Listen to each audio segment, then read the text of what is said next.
Today on the Working Cows podcast, we're talking to the guys from the Ranch Rolodex podcast, which will be out here in the middle of this week. And we're talking to them about the keys to success. The biggest thing holding you back is probably not what you think it is.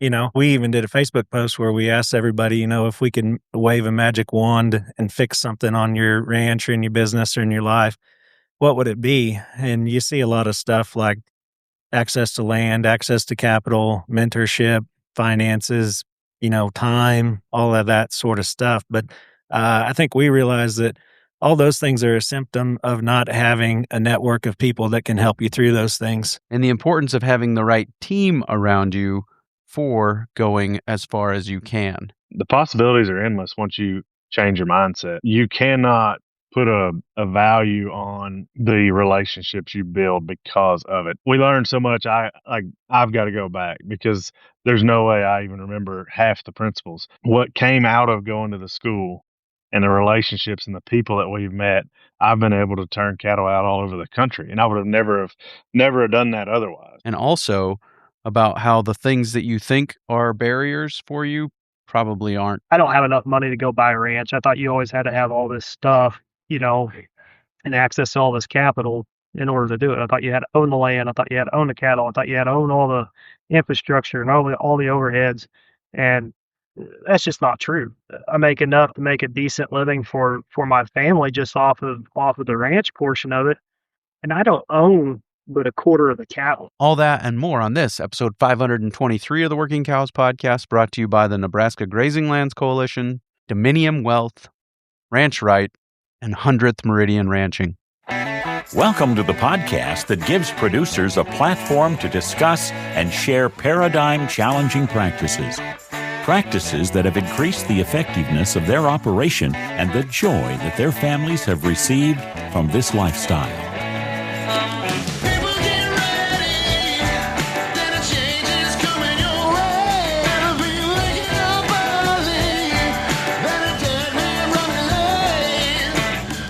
Howdy, everybody. This is Clay Connery, host of the Working Cows podcast. Very excited to be joined today by Derek, Dan, and Zach. They are the guys that are behind the new Ranch Rolodex podcast. It'll be launched here in the middle of this week if everything's gone to plan, and this came out on Monday morning. You'll be able to listen to the Ranch Rolodex podcast every couple of weeks on Wednesdays, and the Ranch Rolodex podcast is what we're going to talk to them about. What is it? What is it about? How did they come to start it? Some of those things, just kind of learn from them about their stories and how their lives brought them to this point where they're going to start a podcast together and what it's all about. So rather than rehashing all of what the podcast is about, I'll just share this conversation with you with Zach, Dan, and Derek from the Ranch Rolodex podcast. Derek, Zach, thanks for joining me today on the Working Cows podcast. Happy to be here. You bet. Glad to be here. Yeah, and Daniel is another part of the team there at the Ranch Rolodex podcast. He is a firefighter and got a call while I was trying to fix a technical difficulty. So he was here when I left and not here when I got back because that's the way it goes being a firefighter. So yeah, and that is kind of what we're here to talk today about is the Ranch Rolodex podcast launching sometime close to the release of this episode. What are you guys doing? Where'd the idea come from? How did it all get started? Yeah, you bet. I think the three of us kind of realized, at least in our lives, that the biggest thing holding you back is probably not what you think it is.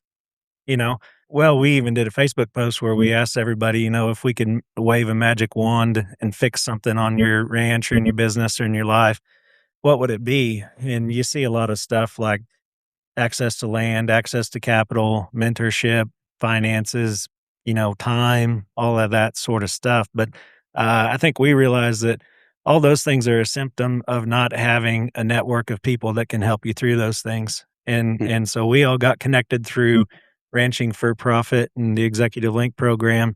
And it became really evident to us that we could help each other solve problems. In Ranching for Profit, they do a good job of teaching that concept that the answer's in the team. And we dang sure found that to be true. So we thought, why don't we put together a podcast where we can share the things that we've learned, but most importantly, we can share the people that have helped us along the way, and maybe they can help somebody else, one of our listeners or or just connect people to people in a way that helps everybody. Yeah, Zach, were you guys in the same RFP class then? Is that how you got connected?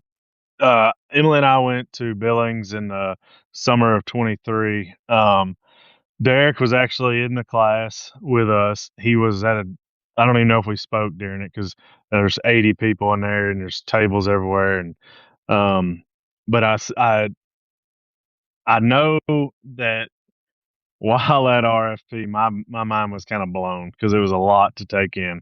But Andrew Morris came around and was speaking about the Executive Link program, and I said, I've got to be in that. That is what I need. Because I enjoyed the week so much, but I knew once we left there, if I didn't stay with it, I was just gonna lose what I had picked up. So I immediately signed up for Executive Link.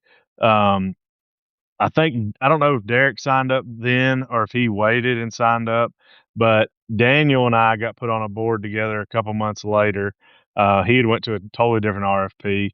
Derek kind of bounced around on a couple boards that were kind of on their way out, and so I think this may be your third board.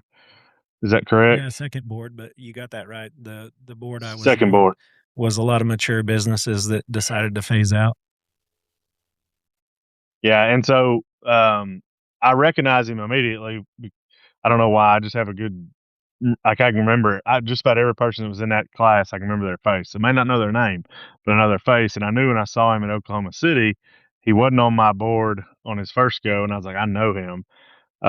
Well, then he wound up being on the board, and it just worked. Daniel and I, we clicked so good, and our board is phenomenal. And one of the things that's so funny to me about it is we're all so different. Like, I can remember having like the discovery call with everybody introducing themselves, and there were some startups that didn't even own an animal. There were some that were very small and trying to figure out the next steps, and then there was a big operation, and then there was me, and it's like, man, after I was like, what am I going to get from this? I've got 3 small ruminant people, and I'm the only cow calf guy. The other guy, they do kind of stalker type deal. Man, that's the best thing that could have happened. If I'd have been on a board with 5 other cow calf producers, I don't think I'd get near the benefit from it that I do, having all the different eyes, because the small ruminant guys and the people that don't do what I do, they look at my business so much differently than a cow calf guy would. And they will ask you, now, why do you do this? And so that's what I love about our board, is just how different we are, but we all are, we all have our wives there. And I think that's a huge deal too. But it just kind of hit with me and Daniel and Derek, and realized we could accomplish a lot more as doing stuff together than we could if we were doing it solo. Yeah. And Clay, you've been to RFP, right? Yes, sir. That had something to do with your starting a podcast, right? It was a class a lot like RFP that Dallas was running when he was with Extension. So, Gotcha. Yeah, yep. And then I went to RFP in 2020, I think. So, yeah, for sure. And it is, just that the networking and the answers in the room, the answers in the team, the answers at your table, that kind of thing is so powerful. And like you said, there weren't 2 businesses alike at our table at RFP. I'm sure, that's similar. Some guys are stockers, some guys are, whatever, custom grazing, don't even own the cattle or the land, that kind of stuff. Yep. So, and today, for example, we're running sheep, cows, and horses together, the stuff we own, and then we've got custom grazing cattle that are running somewhere else. And I just opened up the dam that they're drinking out of, the tank maybe for the Texans in the room, and I opened it up a little bit more last night so that they can get to more of it. And sheep, horses, they're going to be content to drink from the edge, but the cows, they got to go stand out in the middle. Oh yeah. And it's like, why? It was pristine water. And now here it is all mucked up. But anyways, Right. but it is kind of one of those illustrations of the fact that those things that other people see with different eyes because they run different animals, and maybe they see an opportunity that you can miss, right? Yeah, exactly. Yep. Let's take a quick break and hear a word from our sponsor today, the Nebraska Grazing Lands Coalition. Do you need help developing a grazing plan that can deal with drought and limited forage supply, as well as help you strategically design water, fencing, and financial systems that tie it all together? Well, the Nebraska Grazing Lands Coalition will be hosting a 3-day field-based grazing school July 28th through the 30th at the McGinn Ranch near Anselmo, Nebraska. The school is designed for ranchers who want to sharpen their grazing strategies, strengthen peer networks, and improve the long-term health and profitability of their grazing operations. Graduates of the school also gain free access to the Nebraska Grazing Lands Coalition's Grazing School Follow-Through program, which provides one-on-one on-ranch support to help you achieve your grazing goals. This ongoing connection with instructors and peers is designed to build local networks of like-minded ranchers who continue to work together long after the school ends. Registration is open now through July 20th. You can find out more information at nebraskagrazinglands.org. What's the format of the show? What are you guys planning to do as far as the releases and how frequently, and then what will the show be?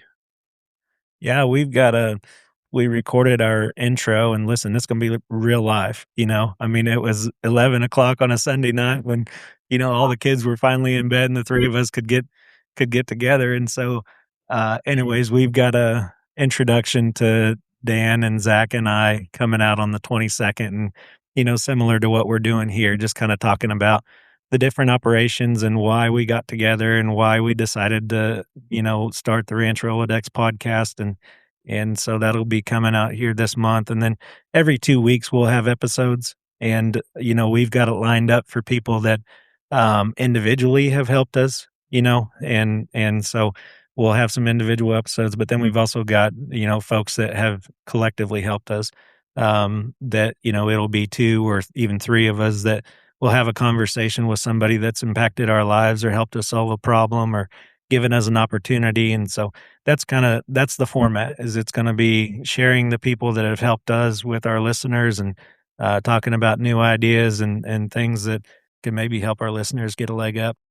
Yeah, I recorded my intro episode in the front seat of a 2007 Dodge pickup with a bale bed on it in the parking lot of the Texas Roadhouse in Cheyenne, Wyoming. So, Right. Yeah, There you go. because I told the class that I was in, I said, this episode will release the first Monday in November, and I think that was like the last Saturday or the last Friday in October. So it's like, I got 3 days to get this ready to go. And so, that was kind of Well, that's a good lesson because, I think this idea come up almost a year ago, getting close to a year ago. Yeah. And we kind of thought about, be good, and what do we need to do, and how do we start, and all this sort of stuff. But there comes Dan coming back. But anyways, it gets to a point where it's like, it's not going to be perfect. You just got to start. And so much of this is like, listen, it'd be nice for it to all just be polished up and just right, but we're not doing any good waiting on it to be perfect. So we just decided to get started. And if we have to meet in the, one of us in the fire station, the other one in the office, and we kind of set up a little recording studio here at the Territory Ballroom, whatever it's going to be, we're just going to put it out there and try to help people. Yeah. Daniel or Dan, which do you prefer? No, it don't matter to me. I'll answer just about anything. Like my dad always said, don't call me late for supper. That's all I care about. Yes, sir. So, thank you for joining us. I told everybody you had a call that took you away for a minute, but we've just been kind of getting to know these guys in the podcast. So if you want to share a little bit about yourself and what your role is here, and tell us what's going on. Yeah, I mean, my story is nothing fancy.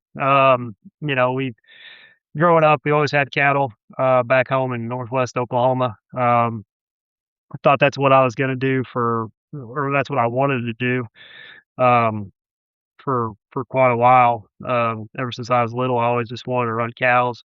Um, and as I got older, it kind of became evident that, or my previous paradigm, was, either the only way to run cows is, either through the womb, through the tomb, or, marry into it, and, it, obviously that's just not the case. So I met my wife, when we were at K-State together. Her family had an operation, back where we currently live. So we were like, well, we'll just join the family operation. Um, Turns out working with families a heck of a lot harder than what most people kind of realize. So, ended up going to RFP. That paradigm was completely shattered. That you know those are the only three ways you're going to ever ranch.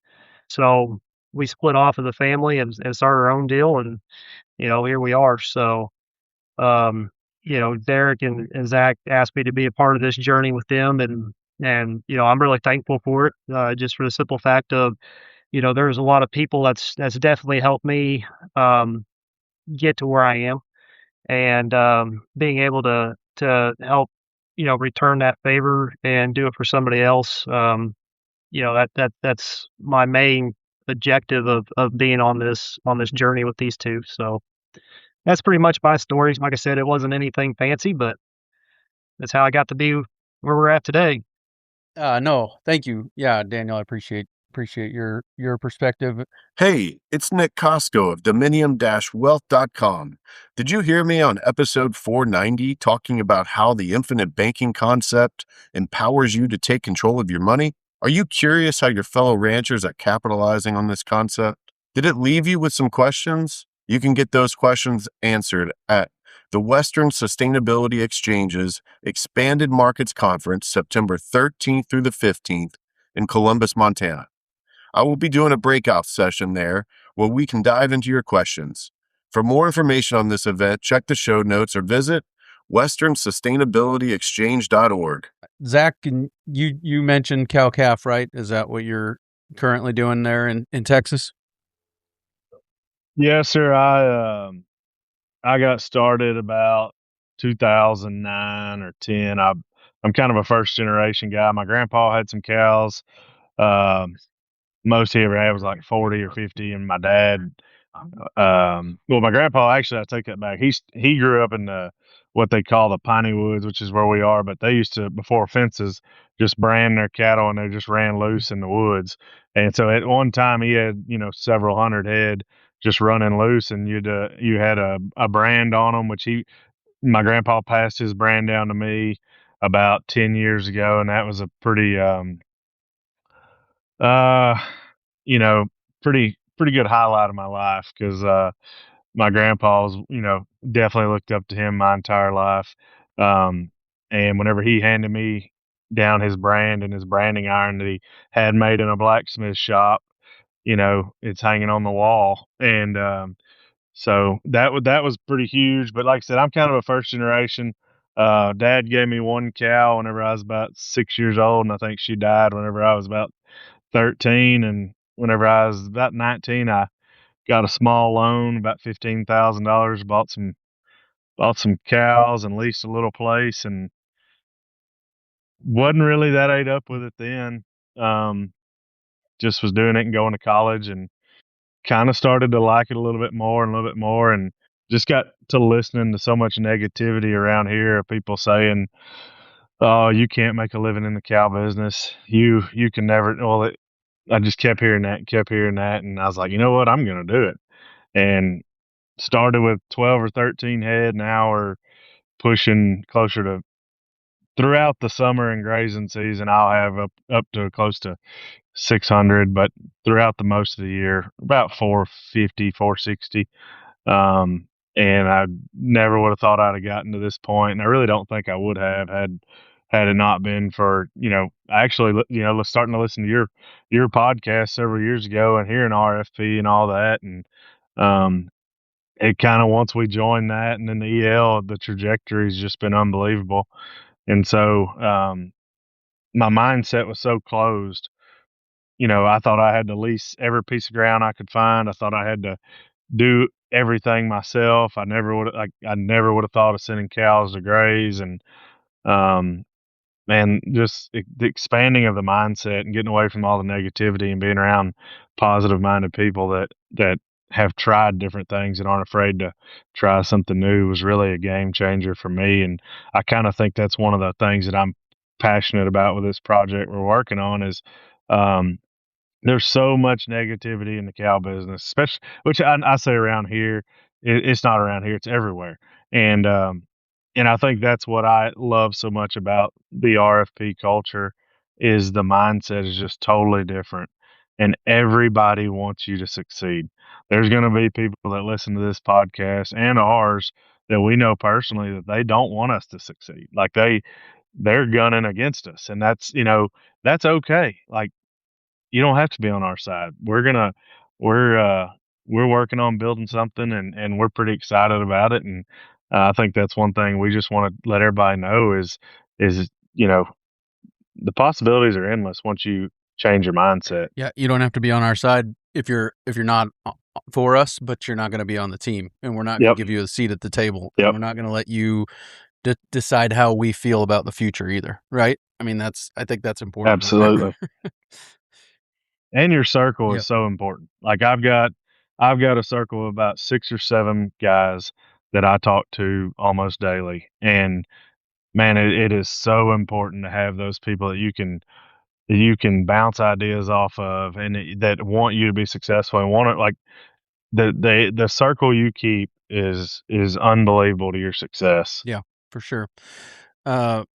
Derek, can you tell me about your operation, where you're at, and what you're doing? Yeah, we're in the Flint Hills of Kansas, near Council Grove. And I've got a pretty similar story to these guys. I grew up in a family that had cows and, did a little farming and put up some hay, but it was always just a sideline gig. Everybody worked in town. And there's nothing wrong with that, but I think that I had the same paradigm that it's like, uh, nobody, quote unquote, like us gets to do it full time. So anyways, grew up that way, and I got to go along with my grandpa when he did cowboy stuff and then grew up hunting and fishing in the Flint Hills. And when you're growing up like that, you don't realize how good it is. And then I went away for college and did some internships and stuff. And it's like, man, I just want to go back home.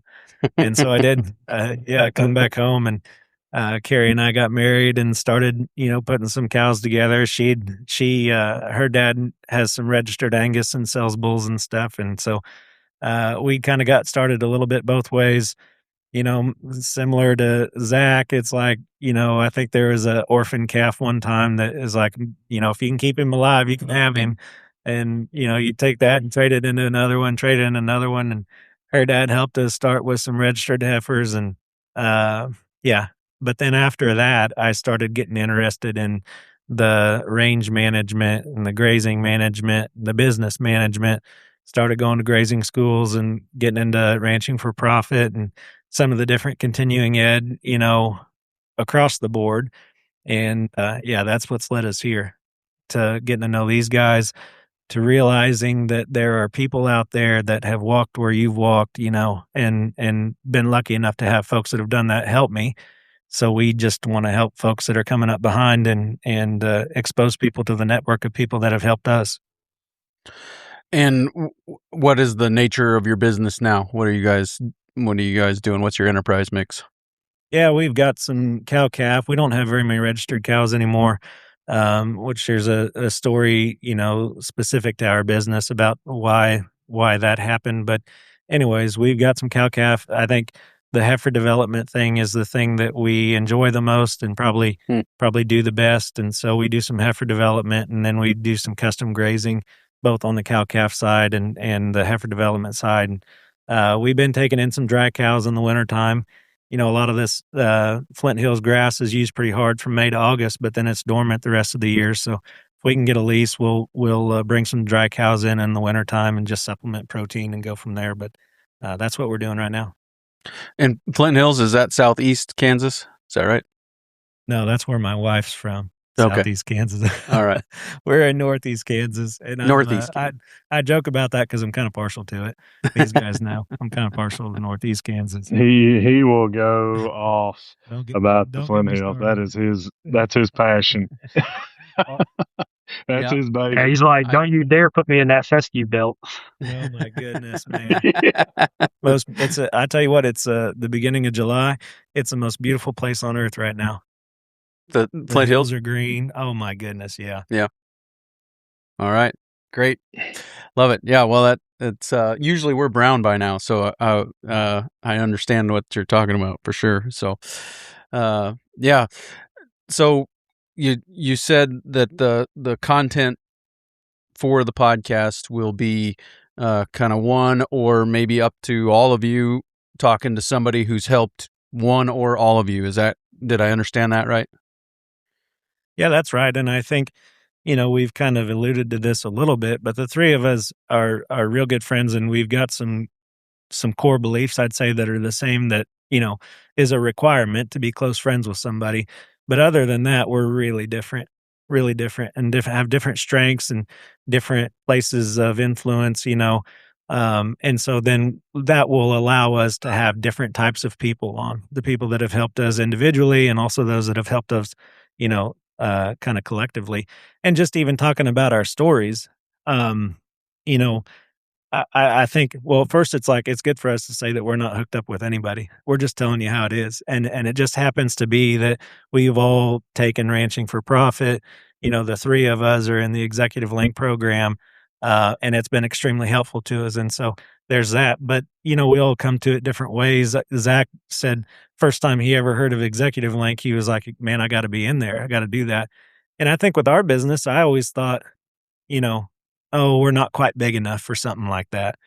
And I'm going to tell you right now, on our board, we've got, somebody that started from nothing and joined Executive Link. So get rid of all those paradigms, because when I finally decided to take the jump, it's been worth it. Yeah. I think I've said this to Dallas.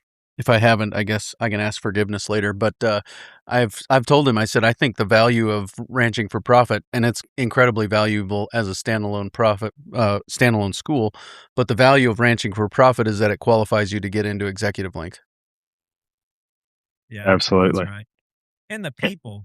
And I tell Dallas all the time, like, you cannot put a value on the relationships you build because of it. Yes, the school's a little expensive. Yes, you learn a lot.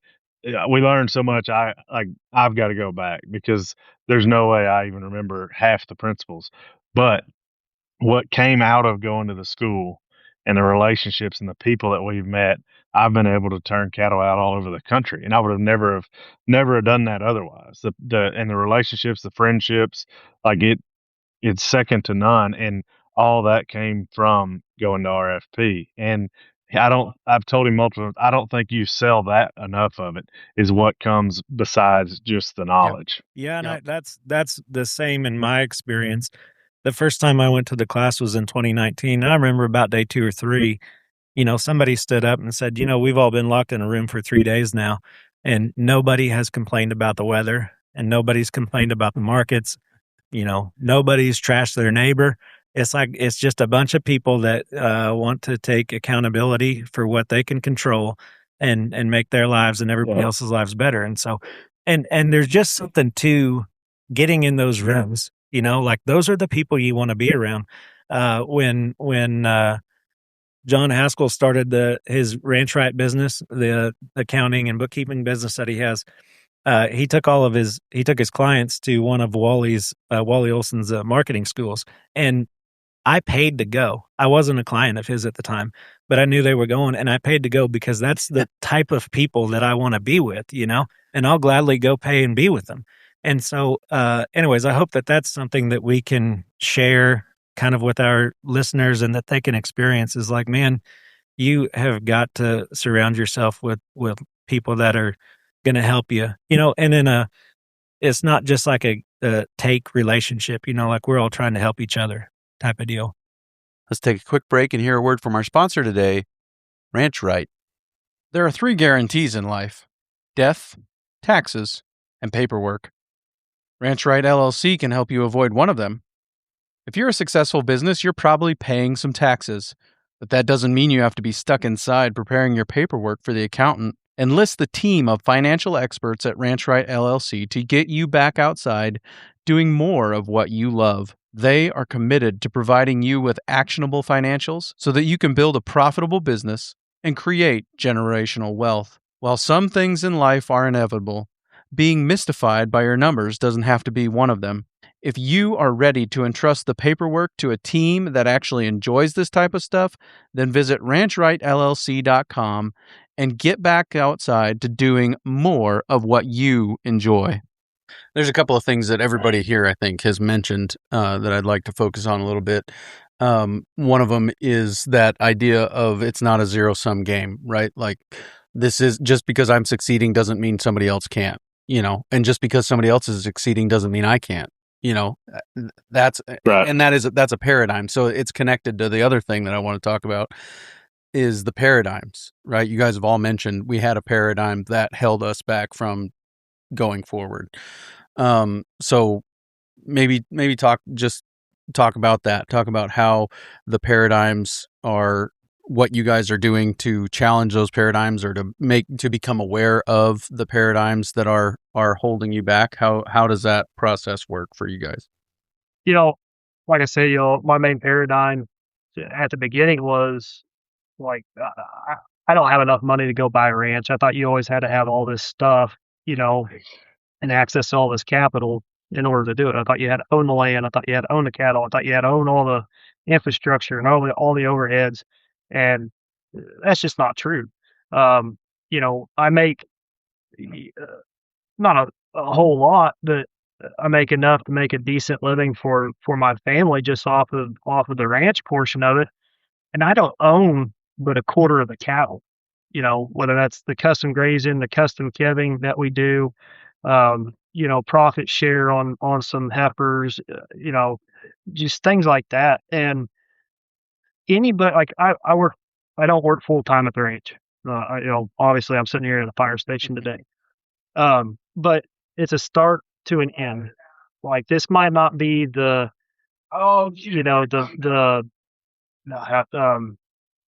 it's just a mode of transportation to get to where I want to be. Right? Do I want to be working here the entire, for the next 30 years? If I can help it, no. I want to be, running cows with my family. I want to be home every night with my family. I'm gone from my family. Every time I'm here, I'm gone for 24 hours. Sometimes that turns into 48. Sometimes that turns into 72 hours at a time. I miss birthdays. I miss holidays. We don't get much sleep. I mean, this is just kind of the lifestyle of being a firefighter. But this is a means to an end, of where I want to get to. And when we started with 35 head of cows. That's what we had when we were with with Ellie's family. When we went to executive link or went to ranching for profit, and then, got into EL, all that. I think it was John Locke. I can remember my first EL meeting. I was sitting there with my wife and her parents, and John Locke was my facilitator, and he asked me a question that, Zach was sitting there wherever this question was asked. He looked at me and he said, "Hey," he said, "is this place an anchor for you?" And at first I didn't realize what he was talking about. I was like, "Well, you mean like a foundation type, something that kind of, holds you in place, And he goes, "No, is this a place that's holding you back from what your potential is?" And I can remember coming out of that meeting and Zach goes, "Man, your face, it was just like, it was like a light bulb switch, man. Your eyes got about this big around. You're just like big old smile on your face. You're like, oh my gosh, yes, it is an anchor, and then it came to like, okay, well, if it's an anchor, how do we, how do we move forward from it? I didn't have any money. I didn't have any land. All these things were against me. And then I start hearing about, well, go rent it. You don't have to own it. Go rent it. Go rent the ground. you have inventory, you have your cows, sell them and start doing something else. Like these were all paradigms that just I had. And until I got, involved with the right people that had a different mindset, I'd still be stuck to where I was at. But now it's like, no, I don't have to have that much capital. Yeah, you earn more by owning the animal, sure, but that cash flow doing custom grazing, custom calving, that monthly cash flow is pretty nice. Turns out, and we do quite a bit of trading on cattle, but it's like I tell my wife, and she has, and to a point. I mean, you want to be truthful, you want to be upfront with people when you're trading cattle like this. I mean, you want to create a reputation of, so you have to be truthful about it. And as long as you are, it is what it is. But she's like, well, I don't want to be known as a cattle trader. It's like, well, if you run a legit program, 90% of the time, you're probably not going to get labeled as a cattle trader, even though that you're moving cows or stockers or whatever it might be. But it's fascinating, and for me, I'm like, well, if I really don't care because those people ain't paying my bills. So you label me as what you want, but as long as I'm being honest and truthful, and at the end of the day, that the person that's buying stuff from me is happy, and I honestly feel like I represented those animals the way they are, and I mean, no one can say any different, right? So, um, yeah, and that's what I think a lot of producers or even just people wanting to get into the business have struggles with, is like, well, we as an industry we put, and that's just not ours. I mean, you can name any industry going right now. There's so many labels that get attached to people, and I believe that somewhat like keeps them as their identity. It's like, you know, well, like cow-calf operators, it's like, well, my genetics, that's my identity is I've had these genetics for 15 years. So that becomes my identity. Well, that puts you in a paradigm, right? Well, that's your identity, but yet you could move that inventory and spread that with others and, create a whole new identity and create a whole new, break your paradigm of, all right, we're not just strictly cow. Yes, we're cow calf, but we're going to sell these, bred cows or, or whatever it is, pairs or whatever to other people and open up us a door to walk through that could lead us into something bigger and better. That's good. I appreciate that. Let's take a quick break and hear a word from our sponsor today, 100th Meridian Ranching. My dad always said he wished there was a shot he could give bulls to make them take a 9-month nap. At 100th Meridian Ranching, they have something like that through their bull leasing program. Think about it. You can skip the bull sale, the risk of injured bulls, and the headache of year-round feeding, all while having access to bulls that fit your environment. They have over 500 to choose from in Black Angus, Red Angus, Charolais, and Hereford. This can improve your cash flow, grow your margins, and keep your operation flexible. The bulls are delivered right when you need them, so they aren't standing around eating unnecessary feed, tearing each other up, or your facilities. I leased a bull from them. They were great to work with and sent me a bull with genetics that didn't require a mixer wagon to stay fleshy. He truly was one of the most Bonsma-type bulls I've ever seen in person. Find 100th Meridian Ranching on Facebook or Instagram, visit 100thmeridianranching.com, or give Lane a call to find out more. Yeah, I guess, Zach or Derek, if you have anything to add to that as far as kind of challenging your paradigms and where you go or how you go about making sure that those are getting challenged so you're not being held back, I'd love to hear it. Yeah, I mean, it your paradigm definitely changes. Ours has changed so much from where we started to where it is now. I think, at every board meeting we kind of have a little bit of a different mindset, and it's kind of been the same on the last 2 or 3 meetings.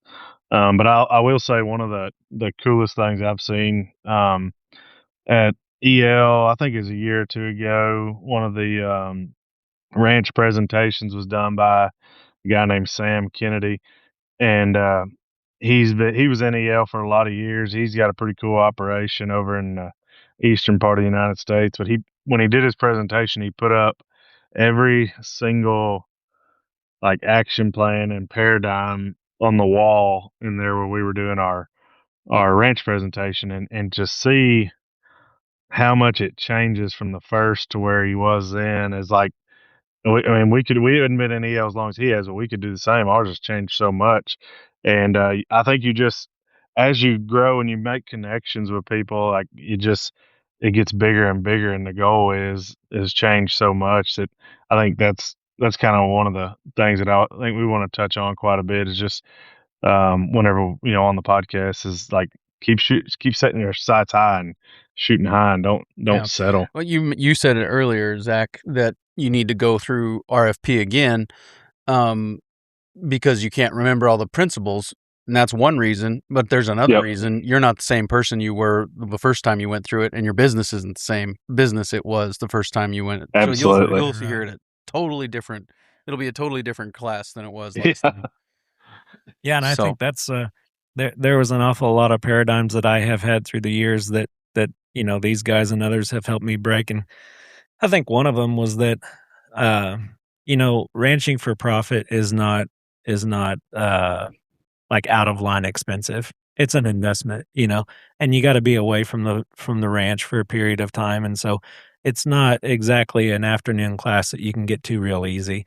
So you got to make a commitment to be there. And I think that I always thought like, well, our little business isn't big enough to justify doing something like that. But I was able to get a scholarship, a cost share scholarship, from a local grazing group that helped me go, which is something that we're working on also as a scholarship for continuing education. But that was just enough of a bump to get me to go. And man, once I went, it was like, you should have done this years ago. And so that was a paradigm that broke. And then just again, the content was great. The people are a great part of it.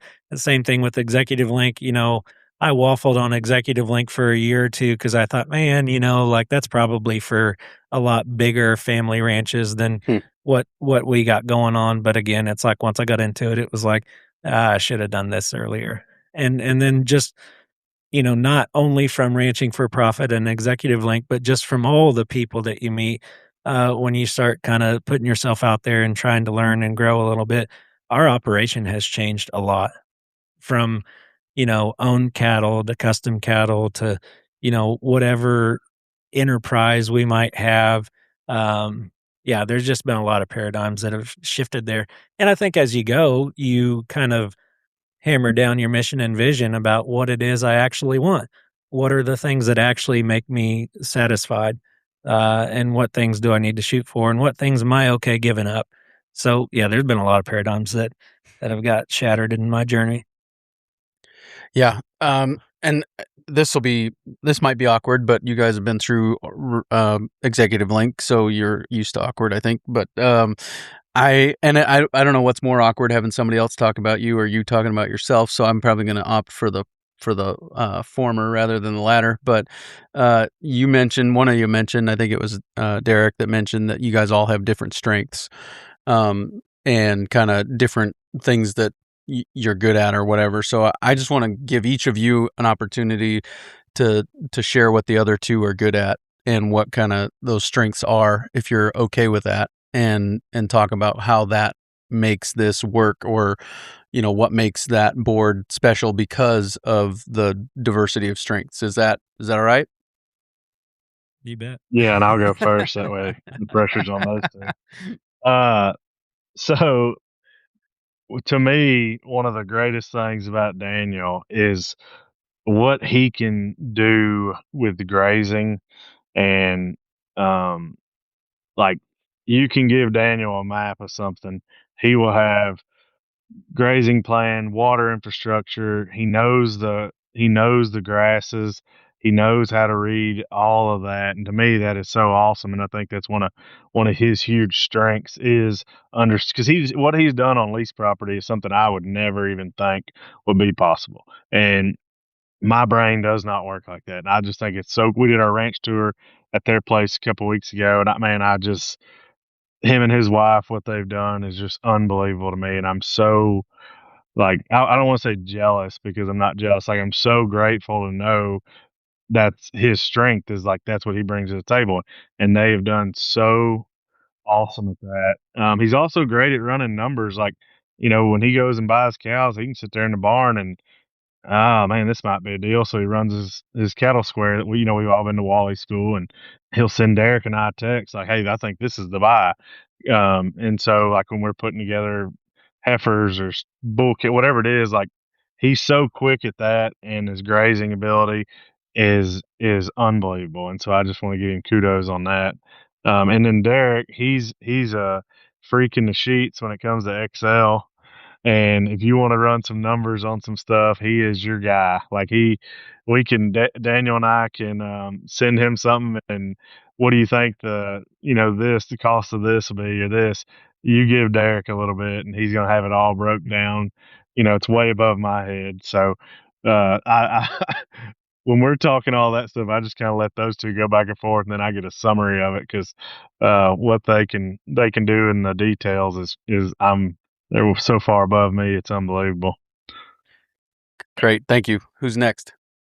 I'll jump in here next. I agree. Daniel is an excellent grazing manager, and we got to see that, like Zach said, firsthand this summer. But I think the thing that I noticed about being at Daniel's place is, man, he's a doer. And I think that sometimes I'm hindered by everything's got to be just right or whatever, or you don't think you can do it, It's like, doggone it, Daniel's done it, built his own barn and facility and pens and grazing systems. And you can just tell that he's a doer, man. He's hands-on. There ain't nothing he can't do. And so, there's a lot of, and that helps me quite a bit, because then when you get hung up, when I think, hell, I just don't know if I think that's kind of out of my league, then somebody like Dan can be like, no, put your dang gloves on, like, let me show you how this goes. And so that's real helpful there. And Zach's network is out of this world. His, personality plus, I think it was from years ago. But anyways, he's connected to everybody everywhere. And there's a reason for that. He's a real easy guy to be around, and he's got great ideas. He's a great entrepreneur. He's really got that drive about him, And so there again, it's like where I might fall back into the comfort and security of being an employee. Zach is more like, no, buddy, let's take the jump. Here we go, And so I appreciate that. He's always got ideas for new businesses, or always got ideas about improving our current business or whatever it is, and there's a pretty good chance he knows the person that can make it happen. Daniel, I guess that leaves you. I don't know if I can follow up with them too. That's why Zach went first. Yeah. I appreciate everything they say to me. They give me a lot more credit than what I actually deserve. Being around these two is just so fantastic. These two both have just that outgoing personality and dreamers. They're both dreamers. And the funny thing about it is that these two will come up with some of the most random things. And I'm like, I don't know how you guys' brains work that way, but mine doesn't. But I get excited. Like I get excited. I get jazzed up with a capital J. There you go. and that just leads me into just like, yeah, dude, let's do it. I'm a very not closed off. I mean, I'm somewhat outgoing, but these two are definitely outgoing. And like I said, Zach is so good. And just to piggyback off Derek, I mean, Zach's contacts that he has is just out of this world. And he's a great business owner. He's a great investor. He does just fantastic work. I mean, he's built his place from literally nothing. And it truly just amazes me how his brain actually works. And Derek, talk, and this is just what, like Zach said, Derek can run numbers like nobody's business. I mean, the things that he will send in a group message, I'm like, I don't even know how you even begin to calculate something like that. And if I ever have a question, I throw it to Derek and I'm like, hey, does this work? And he will literally in 5 minutes be like, yeah, or no, you need to do something else. And honestly, what keeps me really kind of humble about a lot of things is going back to Derek's. Derek's faith is truly amazing. It's inspired me to get back into the good book and do some Bible studies and stuff like that with other mentors and stuff like that. So that's just one of his greatest strengths, is that, and that's what I personally think that's probably what his greatest strength is. Um, and I mean, I can't say enough about these two. I mean, I know I'm leaving a lot of stuff off the table of what should be said about them, but if you ever get a chance to talk to either one of them or get to know them, you'll find out real quick that I'm not mentioning probably 9/10 of what I should be about them. I mean, they're just great people, great friends. Two of my best friends. Even somebody was asking me the other day, they're like, because I live far enough away from the guys I work with that I don't ever get to go to anything just because I live far enough away. Mm-hmm. And so somebody the other day was asking me, they're like, hey, don't you have any friends? I'm like, yeah, I got two of the best friends in the world. One lives in Texas and the other one lives, an hour and 30 minutes west of me. We might not see each other every day, but there is not a day that we do not talk. I mean, we are always constantly talking to each other. And I think that's what makes this a great, adventure to be together with is that, we all share those common, core values, and our communication is great between each other. And I think that's really what separates us from, some other groups, is that, the communication might not be there, but I mean, with us three, I mean, there's not, like I said, there's not a day that goes by that we don't talk about something. So I know that's probably not what you wanted, but no, that's awesome. That's great. I appreciate it. And yeah, so the Ranch Rolodex podcast coming soon, probably, hopefully, in a couple of days after this episode releases, or right around the same time as this episode's release. You will be able to find the Ranch Rolodex podcast. I'm assuming kind of wherever you get your podcasts, you can find it there, right?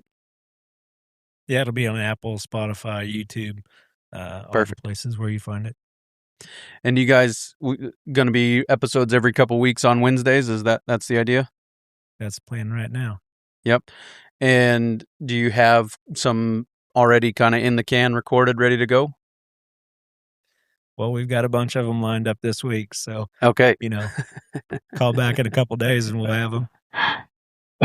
Perfect. Good. Obviously a common thread between the three of us and even you has been Dallas Mountain Ranching for Profit, and that's one of the first episodes we've got.